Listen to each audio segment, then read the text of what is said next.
सुल्तान महमूद गजनवी एक बहुत बहादुर और आदिल बादशाह था। बहादुरी के साथ साथ वो अपनी नेकी, रहमदिली और इंसाफ पसंदी की वजह से भी मशहूर था। उसकी आदत थी कि वो भेस बदलकर रात के वक्त शहर की गलियों और कोचों का चक्कर लगाया करता था, ताकि रियाया के हालात से बाखबर रहे और उनकी तकलीफों का अंदाजा कर सके।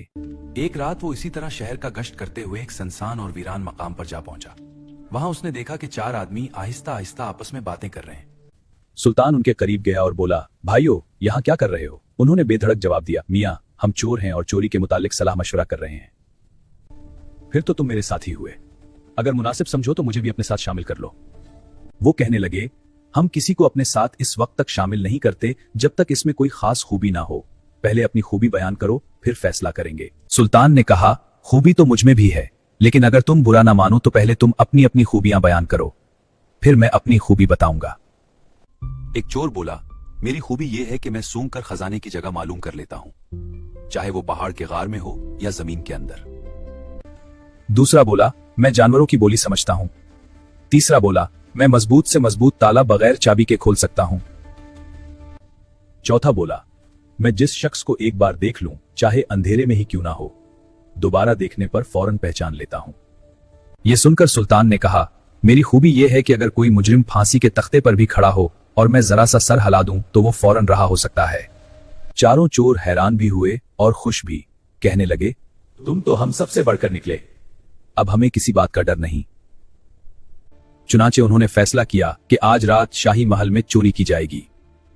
रास्ते में एक गली से गुजरते हुए एक कुत्ता भौंका। सुल्तान ने पूछा, ये कुत्ता क्या कह रहा है? जानवरों की बोली समझने वाला चोर बोला, ये कह रहा है कि तुम पांचों में से एक सुल्तान है। भला हम में से कौन सुल्तान हो सकता है?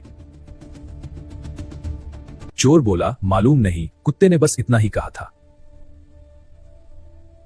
एक चोर ने सूंघकर खजाने की जगह मालूम की, दूसरे ने ताला खोला और उन्होंने अशरफियां और जवाहरात समेट लिए, मगर सुल्तान के कहने पर एक कीमती हीरा संदूक में छोड़ दिया। वो सब जंगल में अपने ठिकाने पर पहुंचे और माल को 5 हिस्सों में तकसीम किया। सुल्तान ने अपना हिस्सा ये कहकर वापस कर दिया कि दोस्तों, तुमसे मिलकर मुझे खुशी हुई है, यह हिस्सा मेरी तरफ से तुम्हारे लिए तोहफा है। वापस जाने से पहले सुल्तान ने चालाकी से उनके नाम और पत्ते मालूम कर लिए। उधर खजाने का मुहाफिज आया तो देखा कि माल गायब है और सिर्फ एक हीरा बाकी है। उसके दिल में लालच आया और उसने वो हीरा अपनी जेब में डाल लिया, ये सोचकर कि कोई नहीं जानेगा। सुबह इसने सुल्तान को चोरी की खबर दी। सुल्तान ने हुक्म दिया कि शहर के मशहूर चोरों को गिरफ्तार किया जाए। चोरों को दरबार में पेश किया गया। सुल्तान ने पूछा, वो हीरा कहाँ है? सूंघने वाला चोर आगे बढ़ा और बोला, आलाजा, पहले हमारी तलाशी ली जाए ताकि यकीन हो जाए कि हीरा हमारे पास नहीं। तलाशी ली गई, मगर हीरा किसी के पास ना मिला। फिर चोर ने कहा, हीरा उसी दरबार में मौजूद है। मुहाफिज खजाना की खुफिया जेब में एक डबिया है, हीरा उसी में है। डबिया निकाली गई तो हीरा बरामद हो गया। मुहाफिज का रंग फक हो गया। सुल्तान ने उसे गिरफ्तार करवा दिया और फरमाया, इसे गिरफ्तार करो। फिर सुल्तान ने चोरों की तरफ देखकर मुस्कुराकर कहा, तुम सब आजाद हो। सुल्तान की इस मेहरबानी का चोरों पर गहरा असर हुआ और उन्होंने आइंदा चोरी छोड़कर नेक जिंदगी गुजारने का अहद किया।